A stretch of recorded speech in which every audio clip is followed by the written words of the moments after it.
अस्सलामु अलैकुम रहमतुल्लाहि व बरकातुहू। दोस्तों आज हम कुवैत की कुछ बड़ी और इम्पोर्टेंट खबरें जो आ रही हैं वो आप तमाम दोस्तों के साथ शेयर करने वाले हैं। जो कुवैत में रहने वाले या कुवैत से बाहर फंसे हुए अजनबी लोग हैं उन तमाम लोगों के लिए काफ़ी ज़्यादा बड़ी और इम्पोर्टेंट होने वाली है।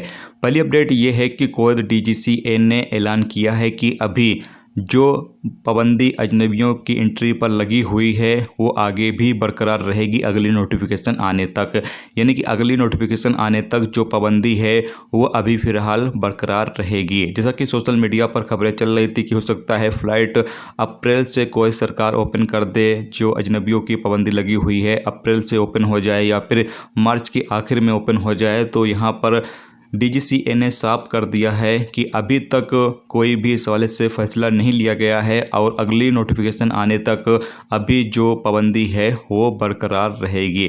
तो जो भी रियल सोर्सेज के हवाले से अपडेट आएगी, जो भी मिनिस्ट्री की तरफ से अपडेट आएगी वो मैं आप लोगों के साथ अपडेट ज़रूर करूंगा। फिलहाल अभी जो बैन लगा हुआ है अजनबियों की एंट्री पर वो अगली नोटिफिकेशन आने तक बैन जारी रहेगा।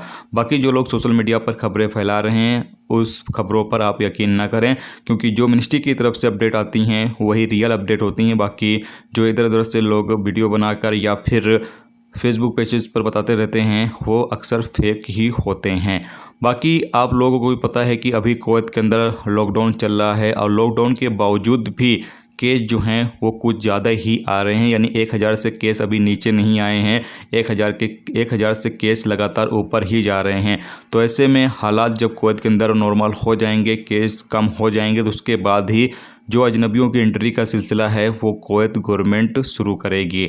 और साथ में जैसा कि आप लोगों को पता ही है कि कर्फ्यू जो है वो भी लागू है और कर्फ्यू लगाने के बाद भी अभी केस में कोई कमी देखने में नहीं आ रही है। तो दुआ करें जल्द से जल्द जो हालात हैं वो कुवैत के अंदर कंट्रोल में आ सकें, ताकि कर्फ्यू की जो पाबंदी है वो भी कुवैत सरकार जल्द ख़त्म कर सके और इसके अलावा जो फ़्लाइट की पाबंदी लगी हुई है अजनबियों की एंट्री पर वो भी जल्द से जल्द ख़त्म कर सकें। इसके अलावा अगली अपडेट ये है कि फिलीपींस से डोमेस्टिक वर्करों की नए वीज़े पर वापसी का सिलसिला अप्रैल से शुरू हो रहा है। नए वीज़े पर अप्रैल से फिलीपींस से डोमेस्टिक वर्कर आ सकेंगे। इसके लिए जो कॉन्ट्रैक्ट है वो किया जा चुका है दोनों देशों के बीच। आपकी जानकारी के लिए बता दें कि जो फिलीपीन एम्बेसी के अधिकारी हैं उन्होंने कुवैत डोमेस्टिक वर्कर यूनियन के जो सरबराह खालिद अल खदन हैं उनके साथ मीटिंग की और मीटिंग के दौरान कुछ शर्तें रखी हैं जो मैं आप लोगों के साथ अपडेट करना चाहूँगा।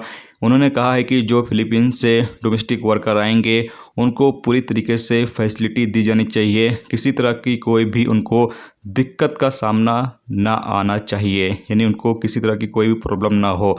और उन्होंने ये भी कहा है कि उनको एक फ़ोन दिया जाना चाहिए, अगर उनके पास फ़ोन है तो रखने की परमिशन दी जानी चाहिए कि उनके पास फ़ोन मौजूद रहे एनी टाइम। इसके अलावा अगर कोई भी डोमेस्टिक वर्कर के पास फ़ोन नहीं मौजूद है तो फिर कफ़ील या फिर जो स्पॉन्सर के पास वो आया है उसकी ज़िम्मेदारी है कि उसको फ़ोन ख़रीद कर दे। इसके अलावा और भी बाकी जो फैसिलिटी है, अच्छी रिहाइश हो, अच्छा खाना दिया जाए और भी जो चीज़ें हैं वो इस पर कॉन्ट्रैक्ट कर लिया गया है कि फ़िलीपींस से जितने भी लोग आएंगे उनको किसी तरह की कोई भी प्रॉब्लम का सामना ना करना पड़े, आराम के साथ वो अपना आकर काम कर सकें। तो ये कुछ एग्रीमेंट जो है वो फ़िलीपीन एम्बेसी के जो अधिकारी हैं और कुवैत के डोमेस्टिक वर्कर यूनियन के जो प्रमुख खालिद अल खदन हैं उनके साथ मीटिंग के दौरान शर्तें जो हैं वो तय की गई हैं, जो कॉन्ट्रैक्ट भी हो चुका है। तो अभी फिलीपींस से अप्रैल से नए डोमेस्टिक वर्कर कुवैत के अंदर एंट्री करना शुरू कर देंगे। तो ये थी दोस्तों कुवैत की कुछ बड़ी और इम्पोर्टेंट खबरें जो आप तमाम दोस्तों के साथ शेयर की गई है। तो उम्मीद करता हूँ ये वीडियो आपको पसंद आई होगी। पसंद आई लाइक और शेयर जरूर करें। चैनल पर नए हो चैनल को सब्सक्राइब कर लें, क्योंकि यहाँ पर आपको कुवैत के हवाले से जो भी ताज़ा तरीन अपडेट और ताज़ा तरीन जानकारी होगी वो आप तमाम दोस्तों के साथ शेयर करते रहेंगे। दोस्तों वीडियो पसंद आई हो, वीडियो को कुछ भी अच्छा लगा हो तो वीडियो को लाइक करके ज़रूर जाएं। आप तमाम दोस्त जो है वीडियो को देखते हैं लेकिन लाइक नहीं करते हैं, तो प्लीज़ वीडियो को लाइक ज़रूर किया करें। लाइक करने से हमारा हौसला बढ़ता है, तो प्लीज़ वीडियो को लाइक करके हमारा हौसला ज़रूर से अफजाई किया करें। चलिए फिर मिलते हैं नेक्स्ट वीडियो में नेक्स्ट टॉपिक के साथ। जब तक रखिए अपना ख्याल, ओके, खुदा हाफिज़।